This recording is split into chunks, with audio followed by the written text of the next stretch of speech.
Hello guys and welcome back to my channel Sirf IAS. तो भाई news ये है कि Delhi municipal corporation amendment bill 2022 का आया है।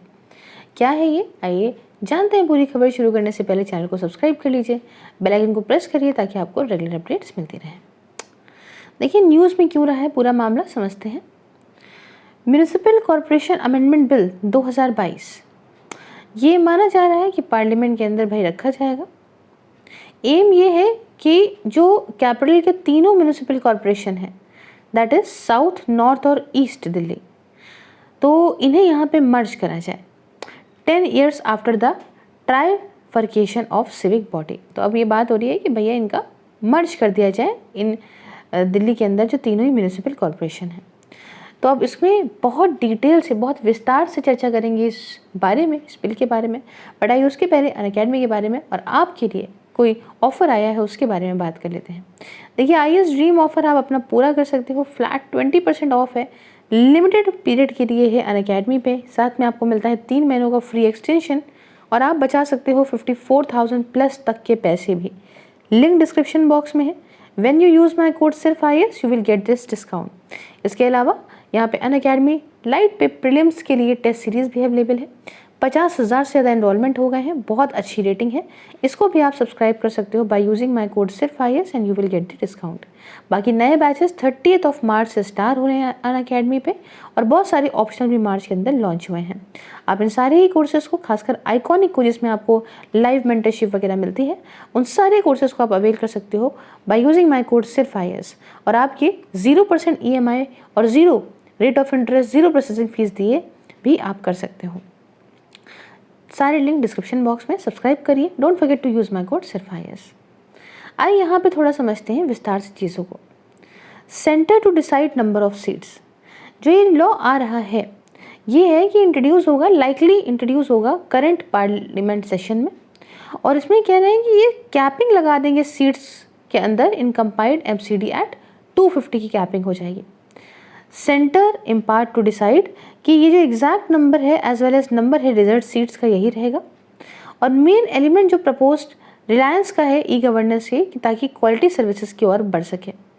अब यहाँ देखिए कोट करा है कि दिल्ली की सरकार जो है वो ट्रबल कर रही है सिविक बॉडीज़ को, कैसे उनके फंड्स को ब्लॉक करके।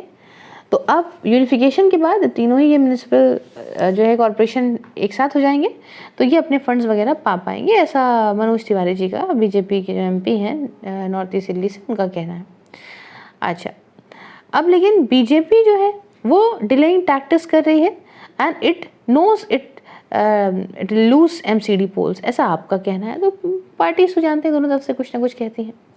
अब देखिए बैकग्राउंड क्या है और आखिरकार क्या ज़रूरत आ चुकी कि सबको फिर से रीयूनिफाई कर रहे हैं, रीयूनिफिकेशन की। देखिए बैकग्राउंड ये है कि 2011 की बात है जब सरकार ने ट्राइफर्केशन जो MCD का था उसे प्रपोज किया था ताकि अच्छी एफिशिएंसी और बढ़ाई जा सके। मिनिस्ट्री ऑफ होम अफेयर्स यहाँ क्लियर करा प्रपोजल नवंबर 2011 में। और उसके बाद दिल्ली की जो सरकार थी उसने कन्वे करी एक स्पेशल असेंबली का सेशन एंड पास करा Delhi municipal corporation amendment bill दिसंबर 2011 में। अब जो फाइनल नोटिफिकेशन आई ट्राइफर्केशन की, वो कब आई? वो आई जनवरी 2012 में, जिसके माध्यम से नॉर्थ, साउथ और ईस्ट दिल्ली को एज ए म्यूनिसिपल बॉडीज यहाँ पे निकाला गया। और इनमें 104 अवार्ड्स दिए गए to the first two, that is north और साउथ को। वही जगह 64 दिए गए ईस्ट दिल्ली के अंदर। अब देखिए ज़रूरत क्या है, बहुत सारी प्रॉब्लम्स देखी जा रही हैं। जो ये ट्राइफर्केटेड MCDs है ना, ये बहुत सारी प्रॉब्लम देखते हैं और देखी भी है इन सालों में उन्होंने, जैसे कि सैलरीज का ना मिलना सफाई कर्मचारी को, प्रॉपर्टी टैक्स का अनइवन डिस्ट्रीब्यूशन होना तीनों ही सिविक बॉडीज़ में, इनसफिशिएंट मैनेजमेंट का होना, लॉसेस का बढ़ना और बहुत सारी प्रॉब्लम्स। उसके साथ अनइवन डिवीजन है। देखिए ट्राइफर्केशन जो अनइवन था in terms of territorial divisions and revenue generating potential को लेके हर एक कॉरपोरेशन के अंदर, और रिजल्ट के तौर पे यहाँ पे बहुत गैप आ रहा था जो रिसोर्सेज अवेलेबल थे इन तीनों ही कॉरपोरेशंस को और इनके ऑब्लिगेशंस जो थे। अच्छा, गैप बढ़ रहा था, ये जो गैप था वो वक्त के साथ साथ बढ़ रहा था। फाइनेंशियल डिफ़िकल्टीज़ बढ़ रही थी इन तीनों ही म्यूनिसिपल कॉरपोरेशन की, और इनसे इनकी कैपेसिटी बहुत कम हो रही थी टाइमली पेमेंट करने की सैलरीज़ को और रिटायरमेंट बेनिफिट्स को अपने एम्प्लॉयज़ को। इसलिए ये सीरियस बहुत प्रॉब्लम हो रही थी सिविक सर्विसेज को मेंटेन करने के लिए दिल्ली के अंदर। तो आप कहेंगे मैम आखिरकार ये म्यूनिसिपल कॉरपोरेशन क्या है? देखिए, देश हमारे भारत के अंदर म्यूनिसिपल कॉरपोरेशन ये एक अर्बन लोकल गवर्नमेंट होती है जो रिस्पॉन्सिबल होती है डेवलपमेंट करने की किसी भी मेट्रोपॉलिटन सिटी को जिसकी पॉपुलेशन 1 मिलियन से ज़्यादा हो। महानगर पालिका, नगर पालिका, नगर निगम, सिटी कॉरपोरेशन एंड ये सब जो है ना, ये उसके ही नाम है, आपने भी सुना होगा। म्यूनिसिपल कॉरपोरेशन को इस्टेब्लिश जो है किया जाता है स्टेट्स के अंदर एक्ट्स के माध्यम से, स्टेट लेजिस्लेचर के। वही जगह यूनियन टेरिटरी के अंदर जब इनको इस्टेब्लिश किया जाता है वो पार्लियामेंट के एक्ट्स के थ्रू किया जाता है। याद रखिएगा इस बात को। म्यूनिसिपल गवर्नमेंट यहाँ पे बहुत ही हैवी जो है रिलाई करती हैं, काफ़ी हैवी जो आपका प्रॉपर्टी टैक्स रेवेन्यू है, काफ़ी हैवीली इस पर रिलाई करती हैं ताकि अपने ऑपरेशंस को फंड कर सकें। और ये पहला म्यूनिसिपल कॉरपोरेशन है हमारे देश के अंदर जिसको क्रिएट किया गया था मद्रास में 1688 में। उसके बाद म्यूनिसिपल कॉरपोरेशन बॉम्बे में बना, कैलकाटा में बना। ये कब बना? 1726 में। तो इसको बहुत अच्छे से याद रखिएगा, पहला वाला मद्रास में बना है। अब क्या आखिरकार ज़रूरत है म्यूनिसिपल कॉरपोरेशन की, वो आपको बताती हूँ। देखिए, पॉपुलेशन का बढ़ना, अर्बनाइजेशन का बढ़ना इंडिया की सिटीज़ में, तो इससे ज़रूरत हो जाती है कि एक लोकल गवर्निंग बॉडी हो जो प्रॉपर प्रॉपर्टी टैक्स को कलेक्ट कर सके, ग्रांट को फिक्स कर सके स्टेट गवर्नमेंट से, ताकि जो भी ज़रूरी कम्युनिटी सर्विसेज हैं जैसे health care, education, housing, transportation, वो लोगों को टाइम से मिल सके। अब देखिए कॉन्स्टिट्यूशन में क्या प्रोविज़न है वो आपको बताती हूँ। देखिए, कॉन्स्टिट्यूशन के अंदर कोई प्रोविज़न नहीं रखी गई है इस्टेब्लिशमेंट को लेके लोकल सेल्फ गवर्नमेंट की, एक्सेप्ट जो इनकॉर्पोरेशन है आर्टिकल नंबर 40 का, ये directive principle of state policy that is DPSPs में।